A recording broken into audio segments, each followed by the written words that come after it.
You must have heard of the word chakra in all the woo-woo and metaphysical circles and wondered, what is it even? Hi, I'm Karan from Intuitive Karan. I'm a medical doctor, a medical intuitive, and a Reiki energy healing practitioner. And today we're going to talk about all things chakra.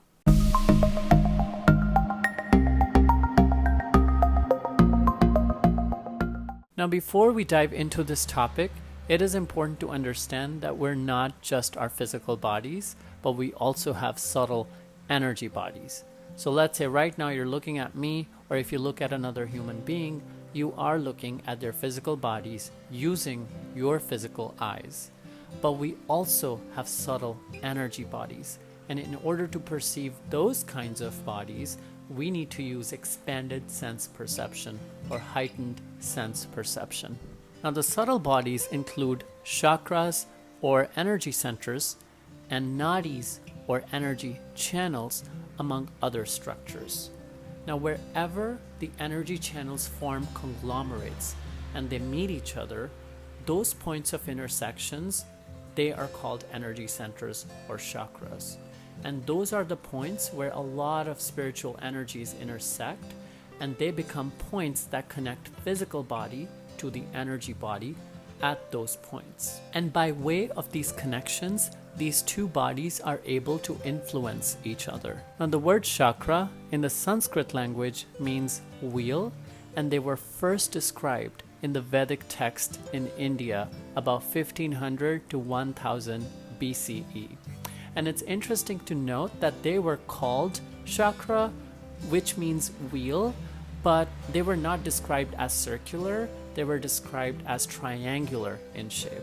And it's interesting to note that there are now so many systems and schools of thought, metaphysical thought, that can describe them in other shapes. Like some people say that they are spherical, and some people say that they're conical. So it really all depends on what system you look at. But what's important is how a practitioner or how you or how a psychic or whoever practices any form of energy medicine perceives them. And whatever they are perceiving is, it becomes their system. As far as types are concerned, there are two types, major and minor. And the major chakras are bigger. They're located along the length of your spine. And most of the time when you hear someone talk about chakras, they are talking about major chakras. And most systems, almost all systems agree that there are 7 major chakras, and they're located along the length of your spine.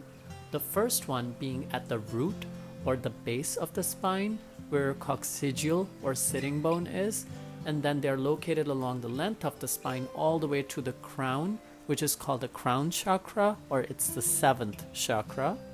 But there are talks, and actually I have been able to perceive as well in so many systems, they talk about other higher chakras, like there's an 8th chakra that is, maybe 2 feet above your crown, and so forth. As far as minor chakras are concerned, they are definitely smaller, and they're located at other places in your subtle energy body. One example would be the palms of your hands.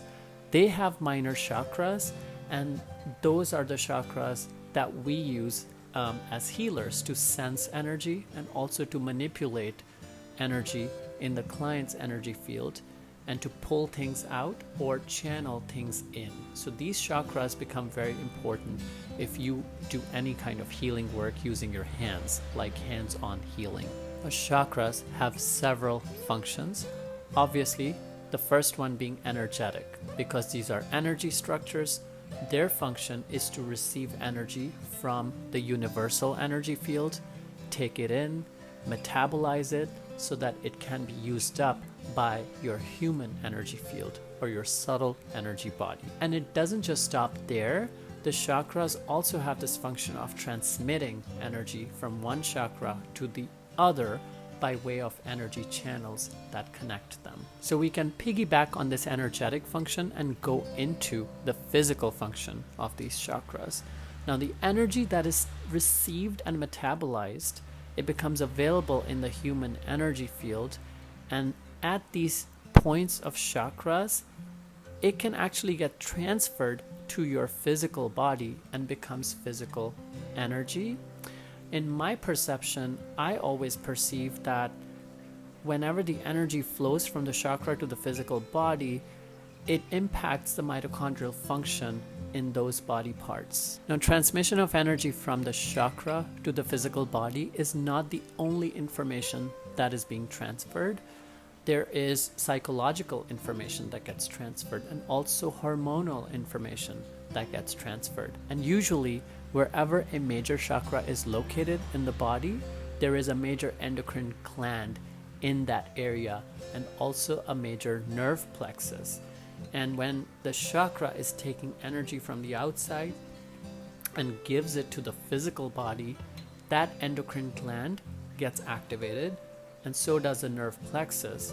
And somehow the chakra modulates the activity of the gland as well as the nerve plexus, and in that way it impacts the functioning of the physical body.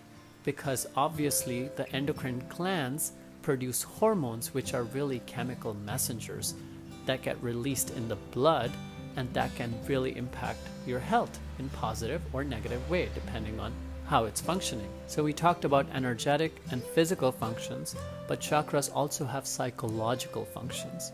And depending on where the chakra is located, whenever it becomes active, it really changes the consciousness of the human being, because that becomes the dominant consciousness. Let's say, for example, if there's a lot of energy flowing through your second chakra, and most systems agree that the second chakra governs your sexual function, the person gets turned on and it changes the quality of their thoughts, and they start thinking more sexual thoughts. This is just one example. Now let's say there is a lot of energy flowing through your heart chakra that changes the quality of the feelings that you're feeling. When your heart opens, you're bound to be feeling more love, more gratitude, more compassion. You're bound to share that love with other human beings, and you become very generous. And the quality of thoughts are also such. So when your heart chakra is active and you're really being kind and generous, you must have noticed you're not thinking any sexual thoughts at that time, unless your sexual chakra is also very active. So you get my point, basically. So every chakra has a psychological function as well. So the bottom line is, whenever there's a blockage or an imbalance in a chakra or an energy channel connecting the chakras, there can be manifestation of physical or psychological imbalance or disease. And that is all I have to share today about chakras. Thank you so much for watching, and I will see you all in the next video. Take care.